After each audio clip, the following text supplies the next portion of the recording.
أعوذ بالله من الشيطان الرجيم.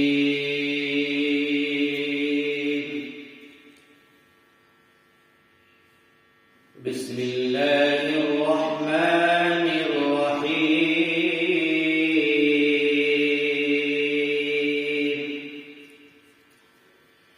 ومن يرغب عن ملة إبراهيم إلا من سفه نفسه ولقد اصطفيناه في الدنيا وإنه في الآخرة لمن الصالحين. إذ قال له ربه أسلم قال أسلمت لرب العالمين. ووصى بها إبراهيم وبنيه ويعقوب يا بني إن الله اصطفى لكم الدين فلا تموتن إلا وأنتم مسلمون. صدق الله العظيم. اور کون ہے جو حضرت ابراہیم علیہ السلام کی ملت سے اعراض کرے مگر وہ جنہوں نے اپنے اوپر حماقت کیا، اور تحقیق کہ ہم نے ان کو منتخب کیا دنیا میں، اور بے شک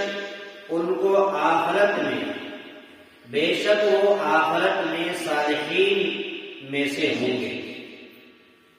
اور یاد کیجیے اس وقت کو جس وقت کے پروردگار عالم نے ابراہیم علیہ السلام سے کہا، یعنی ان کے رب نے ان سے کہا کہ آپ سر تسلیم خم کیجیے. تو حضرت ابراہیم نے کہا کہ میں نے سر خم تسلیم کیا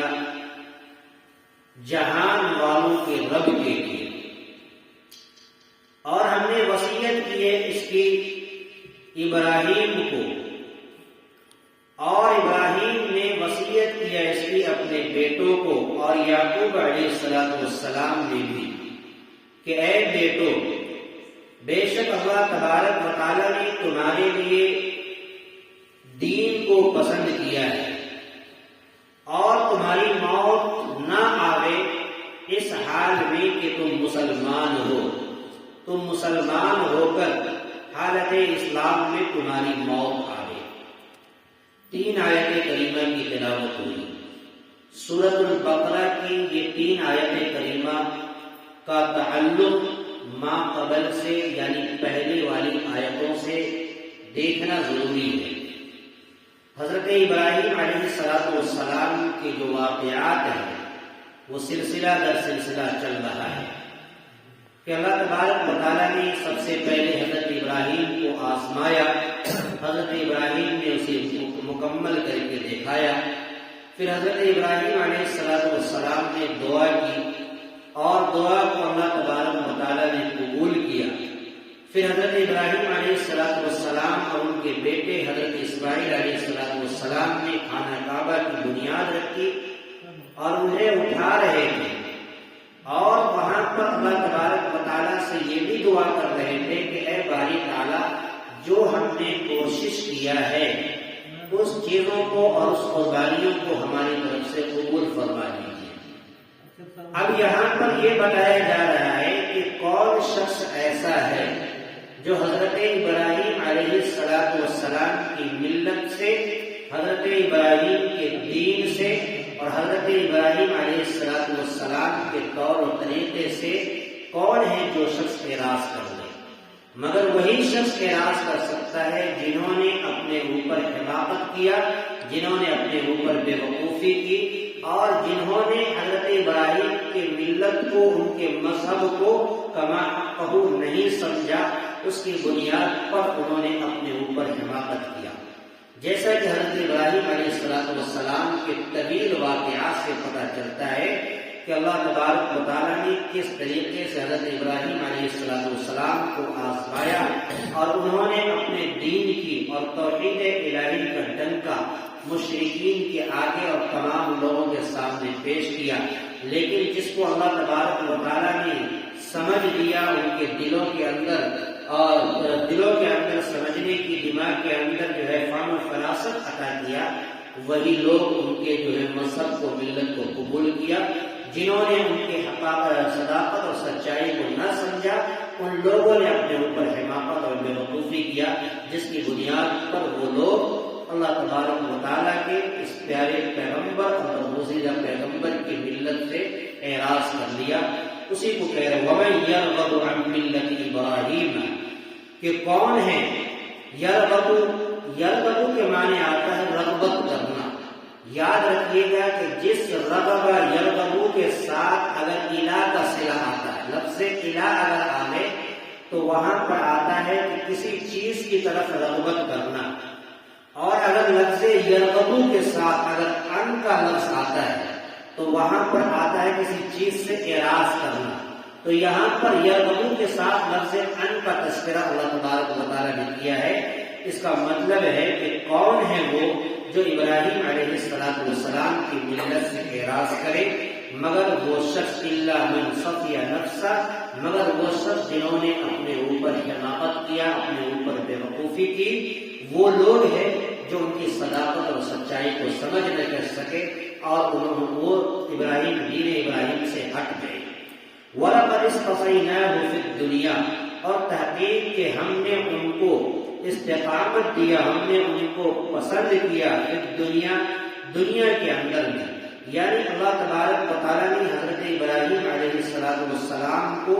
دنیا کے اندر جو ہے فضیلت بخشی اور ہر اعتبار سے ان کو جو ہے فضیلت عطا کیا، اور آخرت کے اندر میں بھی اللہ تبارک و تعالیٰ ان لوگوں کو جنہوں نے ملت ابراہیم کو قبول کیا، ایسے لوگ صالحین میں سے شمار کیے جائیں گے۔ وَإِنَّهُ فِي الْآخِرَةِ لَمِنَ الصَّالِحِينَ، اور بے شک وہ لوگ آخرت میں صالحین میں سے ہوں گے۔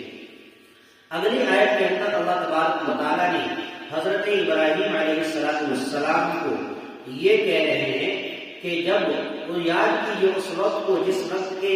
ان کے رب نے ان کو کہا کہ تم تابعداری اختیار کرو، تم فرما برداری اختیار کرو، تم سرے خم تسلیم کرو۔ تو حضرت ابراہیم علیہ السلام نے جب بھی، جس وقت بھی اللہ رب العزت نے سرے خم تسلیم کرنے کے لیے کہا، اس وقت اللہ تبارک و تعالیٰ کی باتوں کو مانا اور انہوں نے کر کے دکھایا، جیسا کہ حضرت ابراہیم علیہ السلام کے واقعات کے اندر لکھا ہے۔ کیا لکھا ہے کہ اللہ تبارک و تعالیٰ نے 85 سال کی عمر میں جو ہے ان کو اولاد دیا، اور اس اولاد کو جو قربان کرنے کے لیے کہا۔ تو قربان کرنے کے لیے جب کہا تو حضرت ابراہیم علیہ السلام ایسے وقت میں، جس وقت کے بڑھاپے کا ایک سہارا اللہ تبارک و تعالیٰ سے بہت زیادہ دعا کرنے کے بعد اللہ رب العزت نے عطا کیا، اس وقت بھی حضرت ابراہیم علیہ السلام نے اپنے رب سے منہ نہ موڑا، اور انہوں نے جو ہے فرمان الہی کو پورا کیا اور بیٹے اسماعیل کو اللہ کی راہ میں قربان کرنے کے لیے تیار ہو گئے۔ تو گویا اس وقت بھی اللہ تبارک و تعالیٰ کی تابعداری کی، اور جب تابعداری کیا تو پروردگار عالم نے ان کی قربانیوں کو جو تمام لوگوں کے لیے یادگار بنا دیا۔ اذ قال له ربه اسلم، یاد کیجیے اس وقت کو جس وقت ان سے ان کے رب نے کہا اسلم، فرما برداری کیجیے، سرے خم تسلیم کیجیے، یعنی ہماری باتوں کو، ہمارے حکم کو مانیے۔ قال اسلمت، تو حضرت ابراہیم نے کہا کہ میں نے تابعداری کیا، میں نے سرے خم تسلیم کیا۔ یہاں پر اگر چاہتے تو حضرت ابراہیم علیہ السلام یہ بھی کہہ سکتے تھے اسلمت لک، کہ میں نے تابعداری کیا آپ کی، لیکن ڈائریکٹ حضرت ابراہیم علیہ السلام نے کہا قال اسلمت لرب العالمین۔ اس کے اندر جو ہے حکمت یہ ہے کہ یہاں پر اللہ تبارک و تعالیٰ کی شان الہی کو بلند کرنا مقصد تھا، اور اللہ تبارک و تعالیٰ کے آگے اپنے آپ کو ادب کے دائرے میں رہ کر کے پیش کرنا تھا۔ دوسری حکمت یہ ہے کہ حضرت ابراہیم علیہ السلام اسلمت لرب العالمین کہہ کر کے اس بات کو ثابت کرنا چاہتے ہیں کہ میں نے اللہ کی تابعداری کر لیا یا اللہ کے سامنے سرخم تسلیم کر لیا تو میں نے کوئی احسان نہیں اپنے رب پر کر دیا، بلکہ میں نے اپنے لیے اپنے بخشش کے لیے اور اپنے آپ کو کی کامیابی کے لیے اللہ تبارک و تعالیٰ کے سامنے کہا کہ میں تابعداری اختیار کیا جہان والوں کے رب کے لیے۔ تو گویا کہ اس کے اندر اللہ تبارک و تعالیٰ نے حضرت ابراہیم علیہ السلام سے یہ جملہ کہلوایا اسلمت لرب العالمین، کہ میں نے سرخم تسلیم کیا جہان والوں کے رب کے لیے۔ ووصى بها ابراہیم بنیہ ویعقوب،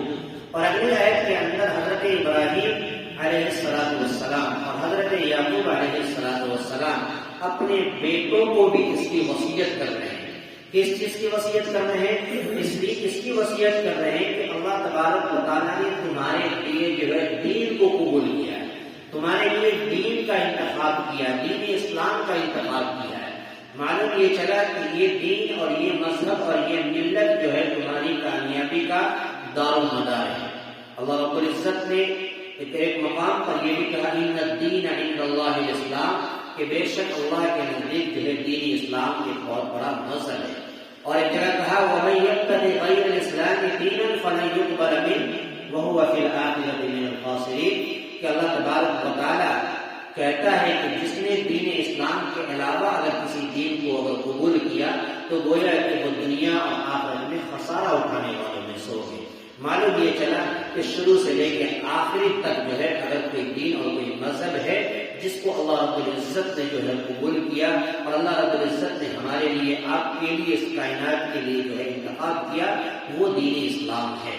اسی دین اسلام کے بارے میں حضرت ابراہیم حضرت یعقوب اپنے بیٹوں کو بھی وصیت کر رہے ہیں اور یہ کہہ رہے ہیں کہ جب تک تم روئے زمین پر زندہ رہو، اس حال میں زندہ رہو کہ تمہاری موت بھی اگر آئے تو تم مسلمان ہو کر کے مرو، تم ایمان والے ہو کر کے مرو، گویا کہ حالت اسلام میں موت آنی چاہیے۔ اس کی وصیت حضرت ابراہیم علیہ السلام اور حضرت یعقوب اپنے بیٹوں کو فرما رہے ہیں۔ اگلی آیت میں اسی کا نقشہ کھینچا گیا ہے وَوَصَّى بِهَا إِبْرَاهِيمُ بَنِيهِ، اور وصیت کیا اس کی ابراہیم نے اپنے بیٹوں کو، وَيَعْقُوبُ، اور یعقوب علیہ السلام نے بھی اپنے بیٹوں کو کیا کہا؟ یا بنیہ، اے میرے بیٹے، ان اللہ اصطفیٰ، بے شک اللہ تعالیٰ نے تمہارے لیے منتخب کیا ہے دین کو، دین سے مراد اسلام یعنی اسلام، دین اسلام کو تمہارے لیے پسند کیا ہے۔ فَلَا تَمُوتُنَّ إِلَّا وَأَنْتُمْ مُسْلِمُونَ، اور تم مت مرو یعنی تمہاری موت نہ آئے، إِلَّا وَأَنْتُمْ مُسْلِمُونَ، مگر اس حال میں کہ تم مسلمان ہو۔ گویا کہ اس کا مکمل ترجمہ کہ تمہاری موت حالت اسلام میں آئے، گویا کہ جیتے زندگی جب تک رہو دین اسلام پر اتنا قائم رہو کہ تمہاری موت جو ہے حالت اسلام میں آئے۔ آج کے اس سبق سے اور آج کی آیت کریمہ سے ہمیں بہت بڑا پیغام ملتا ہے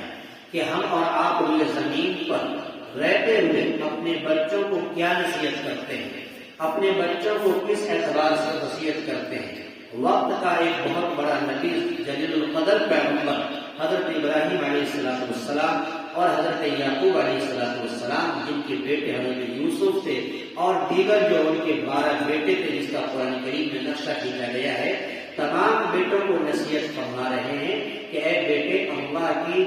دین کو قبول کرو اور اس حال میں زندگی گزارو کہ آخری وقت میں اگر تمہاری موت آئے تو حالت اسلام پر موت آئے۔ لہذا ہمیں بھی یہ پیغام ملتا ہے کہ ہم بھی روئے زمین پر اس طور پر زندگی گزاریں کہ ہماری بھی موت آئے تو حالت اسلام پر آئے، اور کبھی ایسی حرکت یا کبھی ایسی چوک ہماری زندگی میں نہ ہو کہ ہماری موت جو ہے پوری زندگی تو ہم نے حالت اسلام پر گزارا اور آخری وقت میں اگر موت آئے تو حالت کفر پر آئے۔ اس سے اللہ تعالیٰ کی پناہ چاہنی چاہیے، اللہ سے مدد مانگنا چاہیے اور حالت اسلام پر موت کی ہمیشہ چلاتے دعا کرنی چاہیے۔ اللہ تعالیٰ سے دعا ہے خدائے عالم ہمیں بھی آپ کو بھی کہنے سننے سے زیادہ عمل کی توفیق عطا فرمائے۔ آمین وآخر دعوانا الحمد للہ رب العالمین۔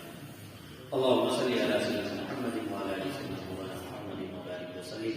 ربنا آتنا في الدنيا حسنة وفي الآخرة حسنة وقنا عذاب النار وقنا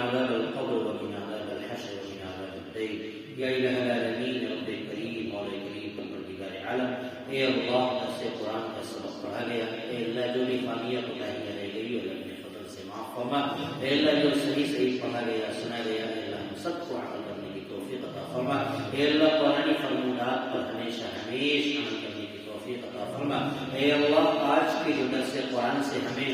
اور تمام سامعین کو جو پیغام ملا ہے مولا کریم ان تمام پیغامات پر عمل کرنے کی توفیق عطا فرما، اے اللہ درس قرآن میں جن جن حضرات نے شرکت کیا ہے اے اللہ سبوں کو اپنے دین کے لیے قبول فرما، اے اللہ سبوں کو قرآن سے محبت عطا فرما، اے اللہ قرآن کی برکت سے اے اللہ ہم نے جو پریشان حال ہے تمام کی پریشانیوں کو دور فرما، بہت سے بیماروں نے دعا کی درخواست کی اے اللہ تمام بیماروں کو شفایابی عطا فرما، مولا ہم سب کو بھی صحت و عافیت عطا فرما، ہماری دعاؤں کو اپنے حبیب پاک صلی اللہ علیہ وسلم سے فعل قبول عطا فرما، اللهم ربنا تقبل منا انك انت السميع العليم وتب علينا انك انت التواب الرحيم، وصلى الله تعالى على خير خلق محمد وعلى اله وصحبه اجمعين برحمتك يا ارحم